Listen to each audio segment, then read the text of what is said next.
çdo lloj banaku, lodhe. Gatim, po. Pastrim, po. Këngë, për të marrë këngë, po.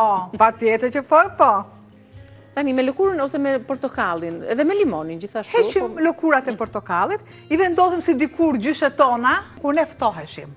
Dhe gjyshet meni një leckë pambukt. Menin kripën që e nxehnin në tigan.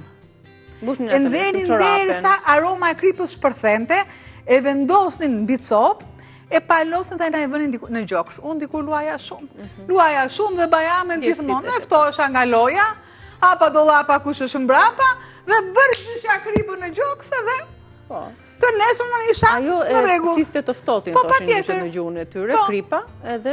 Dhe për çorapen, dhe për çorapen, patjetër dhe për çorapet. Pra e mbajesin në formën e një arushi që mbajnë sot, kripën e nxehtë, e mbanin diku kështu të tillë. Për dhimbjet e barku, gjithashtu të dhimbjeve të shpinës.